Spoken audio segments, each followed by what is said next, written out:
The letter came on a Thursday.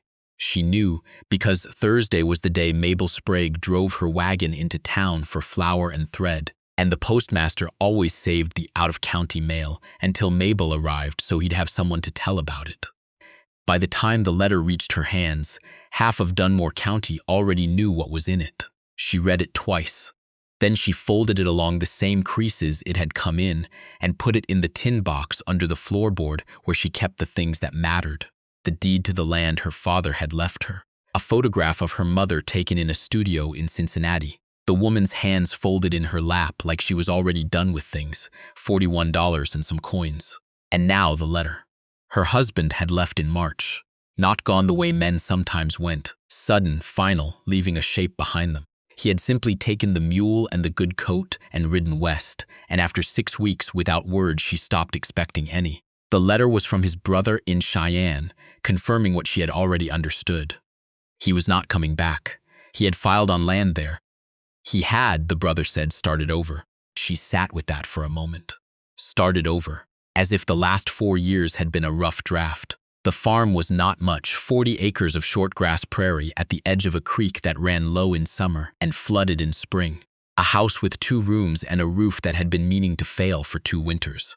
Small barn with a gap in the east wall where the wind came through like it owned the place. 12 chickens, 3 pigs. A kitchen garden that had done poorly the year before because she'd planted too late, and the soil near the south fence was harder than she'd realized. She was 28 years old. She had no family closer than 2 days' travel. She had $41 and a piece of land that was hers by her father's will, not her husband's grace. She noted this. It mattered. The morning after the letter, she walked the whole property before breakfast. She had done this when they first arrived, 4 years ago, and she had not done it since. Then, she had been looking at what they had. Now she was looking at what she had to work with. The south pasture had better grass than she remembered. The soil along the creek bank was dark and loose. The chicken coop needed a new door, but the frame was sound. The barn's east gap could be patched with boards she could pull from the old feed shed, which was falling anyway and wasn't worth saving whole. She counted the boards in her head. There were enough. She made a list when she got back to the house, not of problems, of materials. The nearest neighbor was a man named Corbett, who ran cattle on 300 acres to the north. She had spoken to him perhaps a dozen times in 4 years. He was not unfriendly, but he was the kind of man who directed conversation toward whichever other man was in the room. And when there was no other man, he spoke to the middle distance, as if she might be temporary. She walked to his place the 2nd week of April. She had the list in her apron pocket, though she didn't need to look at it. His wife answered the door first, a woman named June, small and quick-eyed, who looked at her with the particular expression of someone who has already heard the news and is deciding what to do with their face. "I heard," June said. She did not say she was sorry. She said, "Come in, there's coffee." Corbett came in from the back room while they were sitting. He looked at her the way men looked at a fence they weren't sure would hold. She did not wait for him to find his footing. She said she needed to buy 12 fence posts and the use of his post hole digger for a week. She had the money. She named the price she was willing to pay. Fair, not generous, not desperate. She said she also needed to know if he'd be interested in leasing the south pasture for summer grazing at a rate she then also named. He looked at June. June looked at her coffee. He said he'd need to think on the pasture. She said that was fine. She'd need an answer by the end of the week to plan around it. He said the fence posts he could do. She said she'd send for them Thursday. She stood to go. June walked her to the door. "You'll be all right," June said. It was not a question and not quite a comfort. It was the kind of thing one capable woman said to another when the situation called for honesty instead of warmth. She said she intended to be. April was cold and wet, which was not what she would have chosen but was better than dry. She patched the barn wall first. 3 days, working in the mornings before the wind picked up, pulling boards from the feed shed and cutting them to length with the handsaw. She'd had to sharpen twice because her husband had left it rusty. She reset the chicken coop door with hardware she had, not hardware she bought. The old hinges were still good. The wood was good. The problem had been the screws, stripped and never replaced. She replaced them. She planted the garden earlier than the year before, and amended the soil along the south fence with ash from the wood stove and the contents of the composting pile her husband had never managed to use. She planted in rows, which she had not always done. Rows made it easier to see what was coming up and what wasn't, and she found she wanted to see things clearly. She fixed the roof in May, which was the thing she'd been most worried about. She climbed up there herself on a dry morning when the wind was low and went over it section by section. 2 of the boards were fully rotted and had to come out. The rest were soft but holding. She replaced what she had to and sealed the rest with pitch she bought from the dry goods store in Dunmore, where the owner, a man named Pruitt, watched her load the cans into her wagon without offering to help, and then tried to give her advice about the weather. She thanked him for the advice and drove home. The first hard thing, the thing she had been expecting since March and hadn't come yet, came in the middle of May. One of the pigs died. She did not know why. It was the middle pig, the one she had privately thought of as the difficult one, though pigs didn't have characters, not exactly. It was just lying in the pen one morning, and nothing she had done or not done had made it lying there more or less likely. She dragged it out, butchered what she could use, and salted the rest. She stood in the yard afterward and felt for a moment the full weight of the situation. Not just the pig, but the pig plus the roof, plus the fence posts, plus the list, and the $41 that was now $34, and the land that was hers, and the house that was empty except for her. She felt it for a moment. Then she went inside and washed her hands and started on dinner.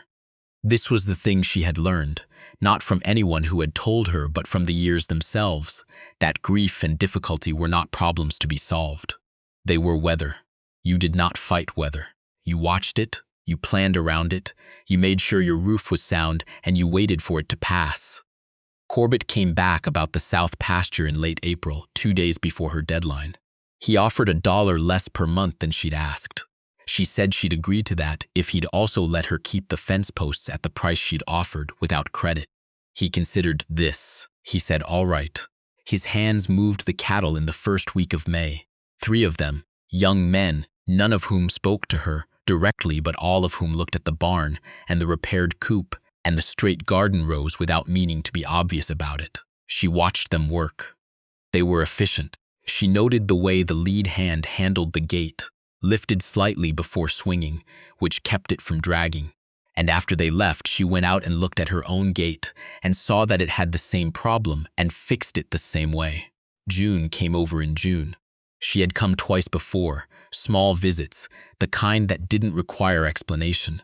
And this time she brought her daughter, a girl of about 7 named Rosie, who stood in the yard and watched the chickens with the focused attention of someone conducting research. They sat on the porch, while Rosie crouched near the coop. Corbett says the south pasture is the best grass he's put cattle on in 4 years, June said. She said she'd noticed the soil was better down there. She'd been thinking about whether it was worth trying to cultivate more of it. You'd need a plow team, June said. She said she knew she was working on that. June looked at her sideways. You've got something in mind. She did not answer directly. She said the farm had a lot of potential that hadn't been used. She said she thought it had been managed too small. June was quiet for a moment, and then she nodded, the way people nodded when they recognized something true they hadn't quite put words to themselves. Rosie had caught a chicken. She was holding it with both arms, her face pressed against its feathers, absolutely delighted. Put her down gentle, she called. Press your hands together first so she knows you've got her. Rosie did. The chicken, against all expectations, stayed calm. She wrote to her cousin in Pennsylvania in June, not to ask for help. She was specific about this, careful, but to ask about his neighbor's draft horse that had been mentioned in a letter 2 years ago. Whether it had been sold, whether there were others available at a reasonable price. She explained her situation plainly, without self-pity, and said what she intended to do with the additional acreage if she could cultivate it. Her cousin wrote back in 3 weeks. The horse was sold, but his neighbor had a son in Missouri who had 2, and the son was willing to sell one at a price that was less than she'd feared. Her cousin would vouch for her in the transaction. She wrote back the same day she received the letter. The horse arrived in August, driven up from the south by a boy of about 16 who seemed surprised to find a woman waiting for him. He stood in the yard and looked at the barn and the house and the straight rows of the garden and the repaired fence line, and whatever he had expected was clearly not this. She paid him the agreed amount, gave him water and a meal, and let him sleep in the barn before he started back. The horse's name, the boy said, was General. She did not call him General. She called him the horse. Or when she was tired and standing next to him in the cold of the barn, she called him Old Man, which he was not, but which seemed to suit the dignity he carried in his large, unhurried movements. She broke the south pasture in September, which was later than she would have liked, but earlier than she had feared. The soil was harder than she had hoped in the first 6 feet, and then became easier, dark and cooperative, the kind of soil that seemed to want to be used. She worked a quarter of it before the ground started to firm with the first cold. She flagged the rest for spring. She put in winter wheat on the quarter she'd broken. It was a risk. She knew it was a risk. But the south pasture's exposure was good, and she had read enough to know the variety she'd planted had done well in similar soil 2 counties over. She had asked Pruitt at the dry goods store about this, ignoring his expression, and he had confirmed it, seeming slightly annoyed to have useful information extracted from him by someone he had decided not to take seriously. October was dry. November was cold. The wheat came up in thin, even lines that she checked every 3rd morning, crouching near the rows, pressing one finger into the soil to feel the moisture level, standing back to check the color of the shoots in the early light.